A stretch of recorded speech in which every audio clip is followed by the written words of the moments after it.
gonna be a Mexican sweet potato hash, requested by the champ himself.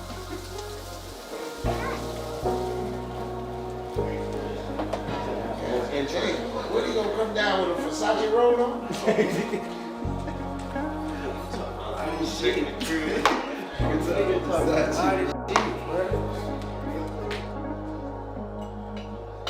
Greatness doesn't arrive loud, it arrives prepared. And Shakur Stevenson has been moving through this moment like a man who's been quietly circling it his whole life. Started out playing baseball, you know, baseball bat in his hand. You know, he exhibited a very keen hand-eye coordination, you know, at a very early age, you know. He and I, every day, were watching boxing, so one day, he finally sat up and just started punching. I'm like, whoa, hey. While he was walking, at the time, barely, we started punching and throwing the bat, all doing everything.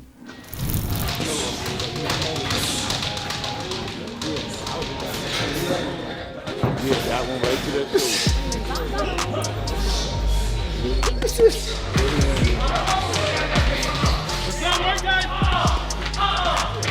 You got one. Don't stay there. Don't stay there. Don't stay there. Ain't nothing, man. The first one was. How do you call that little shot in the first round? Huh? Little bullshit shot. Was I catching it? You got it back. Hey, it's straight. I seen you around a couple of shit. How was that? There's no rush in his steps, no wasted motion, just purpose stacking on top of purpose, especially now with Andre Ward in his corner, sharpening the blade for Teofimo.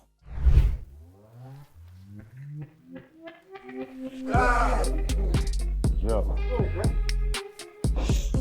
The way your heart rate is recovering right now, you getting close, yeah. Yeah, cause I'm like, he getting tired, Yeah. and then he'll do some flick. Like, boom, boom.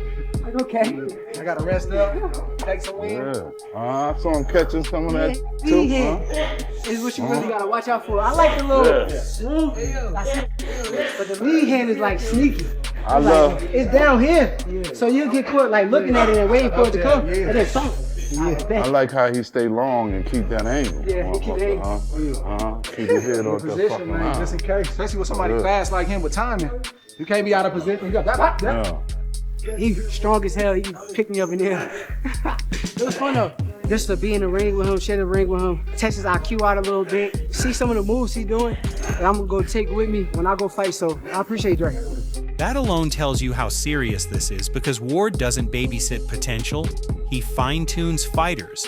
And what he's been feeding Shakur is patience, positioning, and that championship calm that only shows up when the lights get hot. Many are called, few are chosen. He was a chosen one. How he stood apart was his talent, his gifts. You know, he was able to do things that the average fighter wasn't able to do. It's something about elite fighters. Their talent stand out apart from, you know, the competition, like way before it come to fruition. And I'm one that, where I'm looking and searching and seeking for that special talent. Oh my God! I'm down. Boxing means everything to me. That's too easy. Boxing is like my life. It's like something I'm married to. Like I feel like I'm married to boxing. Like I put my all into the sport. I do whatever I can to be the best, and I'm gonna keep doing whatever I can to get better and better. And I just want to be the best. You saw flashes of it against Zepeda, where Shakur didn't just survive pressure, he dissected it, staying composed while chaos bounced off him. And when you line that up next to Teofimo's best nights, the contrast jumps out. Teo burns bright in bursts. Shakur drains you slowly until you realize you're empty. That control didn't start in some fancy gym either. His grandfather, Wally Moses, once laid it out perfectly. He began with baseball and showed strong hand-eye coordination early on, but constant exposure to boxing sparked his interest. Even as a young child, he naturally started throwing punches, leading to early mitt work and rapid improvement. As time went on, you know, I started working with the mitts with him, you know, at an early age, and, you know, he really got good at it. So by the time he turned 5 years old, I took him to the gym. So one day I took, you know, like old karate picture, I took the boxing gloves, sat him here, took the baseball bat, sat it here, and I said, yo, whichever one you choose is gonna be your destiny. So he made a quick rear to the boxing glove, picked up the boxing glove, put him on his hand, said, that's it. Everything else was history. At 5 years old, he was given a clear choice between baseball and boxing, and he immediately chose the gloves, setting the course for everything that followed. That choice still echoes today, because right now, Shakur isn't chasing moments or noise. He's working like a machine day after day, built to solve Teofimo piece by piece, until confidence meets calculation and only one of them holds up. So far, camp is going great, you know, looking at the anticipation of the things that's coming forward. You know, we're not looking past anybody, but, you know, he's been working very hard, and he's been in the gym a very good amount of time, and, you know, I think he's taking this fight just as serious as he would take any other fight, if not more. So I know for sure that I could say he's going to be ready. And right on the other side of that calm, calculated storm is Teofimo Lopez. Loud confidence, fully charged, smiling like a man who already sees the ending. This is that version of Teo where the belief spills out of him, where he's joking, poking, calling Shakur a road runner. But underneath the trolling, there's something sharper brewing. I'm fighting a road runner in the Coyote. You chose me. I ain't choose you. You chose me. So I'm gonna tell you straight the F up. You could go back to 135, we'll send you back to lightweight. You still got your WBC belt. You're gonna be fine. Shakur will fall. Kaz. We are here at the Undisputed Performance Center, just in preparation for January 31st against Shakur Stevenson. He was born for this. He's God gifted. We're implementing a lot of different things for this camp. You gotta do things in there that people have never seen. Every day is a different type of segment of working out. Earlier today, I had a little bit of strength and conditioning, and then swimming, exercising and expanding those lungs. And then we finish off late night. We come here and do 18 ounces of gloves, an hour or as long as I can of training without no break. Because Teo doesn't joke like this when he's lost, he jokes like this when he's locked in. You can hear it in the way he talks about the fight. Half comedy, half threat, like he's daring Shakur to run just so he can prove a point. This is the Teofimo who thrives in big moments, the one who turns pressure into fuel and turns skepticism into motivation. He's the best whenever he's in good condition. Like they say, we eat, we sleep, everything boxing. My nutritionist is anonymous. They're giving me a lot more protein than the previous camps. I'm actually having more meals in between rather than before. Balancing focus with chaos in a way that only makes sense to him. And right there beside him, as always, is Teofimo Sr, running the camp, running the voice, running the belief system, reminding his son who he is and who he's been before the doubts ever showed up. I've been with him ever since he started boxing, which was at 6. I really knew that he was really good when he started beating professional fighters at 13, 14 years old. Between me and Shakur when we were under top rank, because we were the next rising stars. We sparred, we did only 3 rounds back in Miami in 2016. I was getting the best out of him. You should have seen afterwards. Why do you think he said stop? He said stop recording. Come on, dog. That father-son dynamic is still the engine, still the heartbeat of Teo's preparation for Stevenson, pushing him to trust his instincts, sharpen his timing, and lean into the explosiveness that's defined his best nights. This is that dangerous Teofimo lane, where he's serious enough to work, confident enough to laugh, and stubborn enough to believe the world has it wrong again. I think I'm gonna learn the most with this fight coming up. I don't even look at my fights after I fight. I just go clock in, do my work. Shakur and that community are all personal, buddy-buddy, where I'm like by myself a lot of times, but that's part of the success because they're all Michael Vicks and I'm a dog. And history says when Teo starts smiling like this, talking like this, and training like this, you're not dealing with uncertainty anymore. You're dealing with a fighter who fully expects to turn the ring into his stage and make someone else play catch up. I'm coming to conquer. You're not conquering. I get bullied constantly in the boxing world. Everyone's favoring Shakur Stevenson. Although he's coming up to my weight class, I am the king of this division. And I have Shakur Jigama. You know? You said you're gonna do what? Jigga my balls. What? Wow, you hard, bro. Pause. You hard.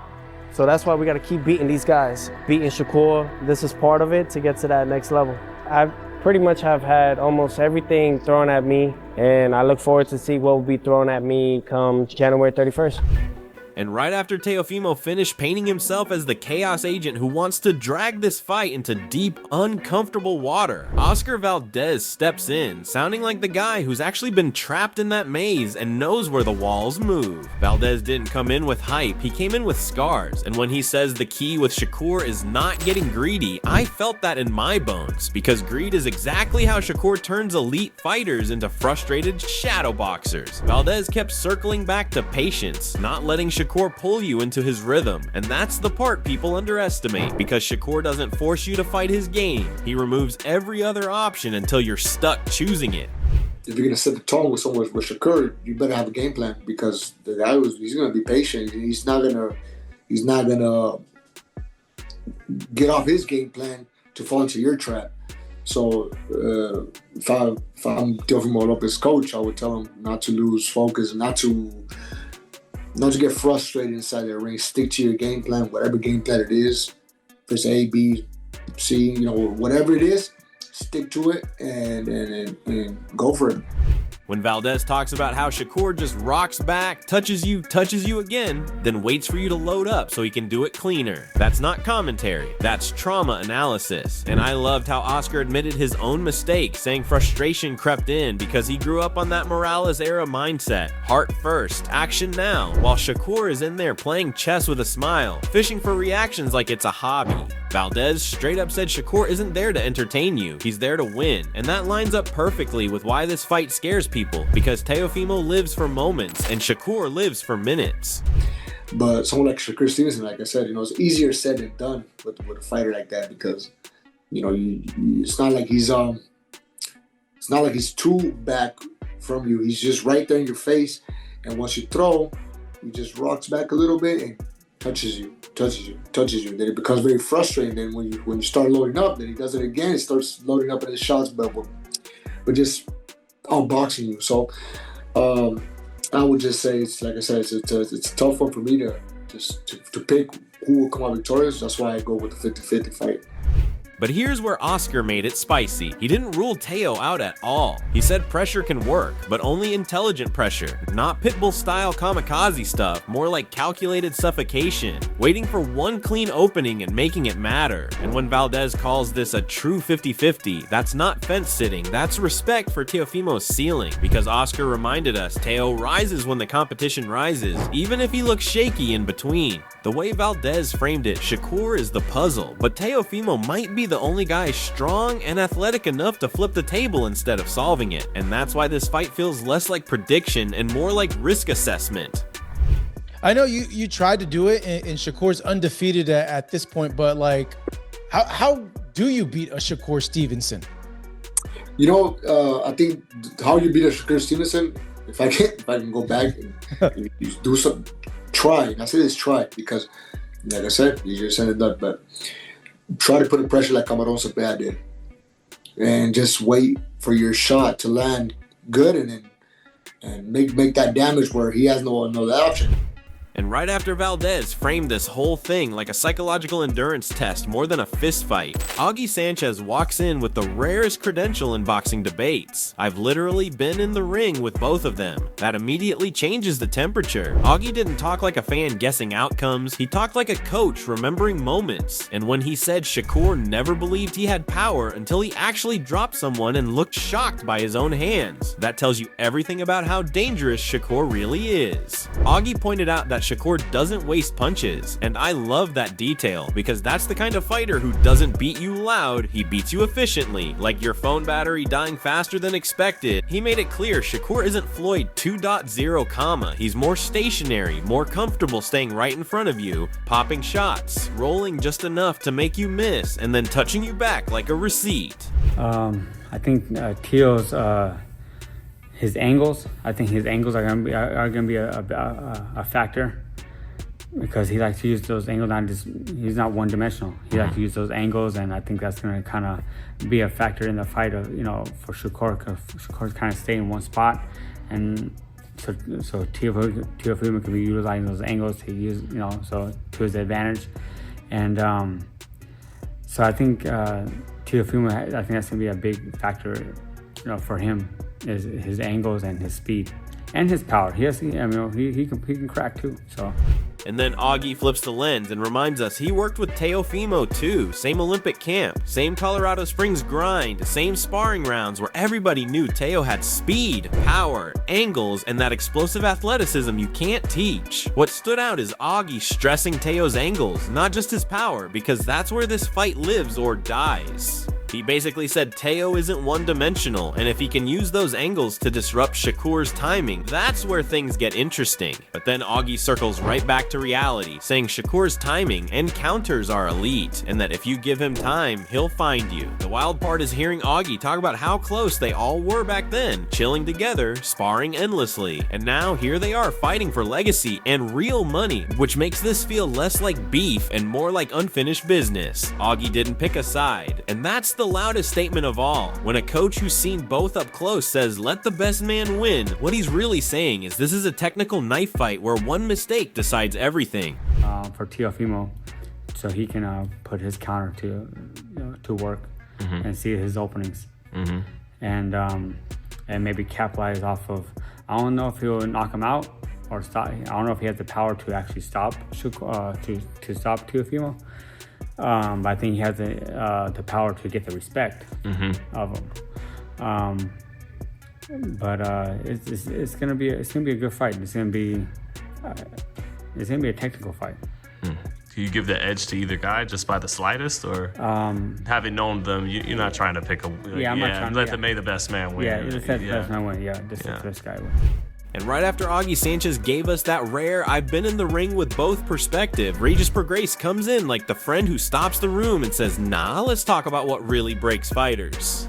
Regis didn't dance around it at all. He straight up said Shakur wins this comfortably, and not because Teofimo lacks talent, but because, as Regis put it, the fight happens in Teo's head long before it happens in his legs. When Regis said Teo is elite athletically but mentally shaky, that wasn't hate, that was a fighter recognizing patterns, and you and I have seen them too. Regis pointed out how Teo rises for the Lomachenkos and Josh Taylors of the world, but then looks like he's arguing with himself in other fights, and that's where Shakur lives, in that quiet space where doubt starts whispering. I like how Regis didn't dismiss Teo's good moments. He even acknowledged Barboza, but then he snapped right back to the bigger picture. Inconsistency plus a thinker is a dangerous combo. The winner of Teofimo Lopez and Shakur Stevenson, that definitely makes sense. Who do you think is going to win that fight? I got Shakur for sure. Shakur. Do you think he wins this comfortably, or do you think it'll be a close fight? I think he wins it comfortably, yeah. I think he wins it comfortably. I think, Shakur, I think the thing is about Teo is very good athletically, but he's weak-minded. You can see in some fights he struggles. Teo does struggle. Now he does come up for big fights. Lomachenko, he came up. Josh Taylor, he came up. But a lot of fights, man, he struggles. And, he does struggle on a whole lot of fights and stuff. Like, I think he looked good. Yeah, he looked good against Barboza. But like I said, for the most part, Teo does struggle. When Regis talked about the first 2 or 3 rounds being close, that felt real, because early Teo is usually sharp, confident, bouncing, believing. But then Regis painted the slow squeeze, Shakur stepping up, Teo swinging, missing, and that's when frustration starts leaking into footwork, posture, patience. And when Regis talked about Shakur's counter sneaking in, that hit, because those aren't highlight punches, those are receipt punches, the kind that don't look big, but make you question your timing every exchange. I love that Regis didn't predict a knockout, because that's actually scarier. A comfortable 12-round loss is a long night of realizing your best ideas aren't working. This ties perfectly to what Augie said about precision and timing, because Regis is basically saying once Shakur settles in, the fight becomes a mental audit. And when a former champion tells you someone's going to break him, he's not talking about damage, he's talking about belief. That's the real danger here.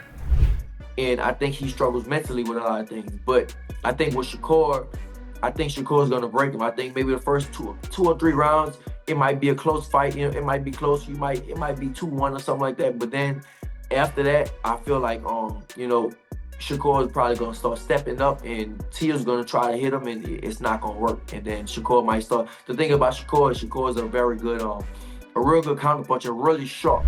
So when you stack all of this together, it stops being about who talks better and starts being about who survives themselves. Shakur is moving like a man built for long nights, guided by experience, sharpened by discipline, trusting that control always shows up on time. Teofimo is moving like a man who believes chaos is a weapon, that confidence can bend reality, that one perfect burst can flip the script and remind everyone why ceilings exist to be shattered. You've got calculation versus combustion, patience versus provocation, a technician who erases options against a fighter who lives for moments. Every voice we heard circled the same truth from different angles. This fight won't be decided by hype, it'll be decided by who sticks to their identity when it gets uncomfortable. Somebody's belief is getting tested, somebody's rhythm is getting disrupted, and somebody's version of themselves is getting exposed under bright lights.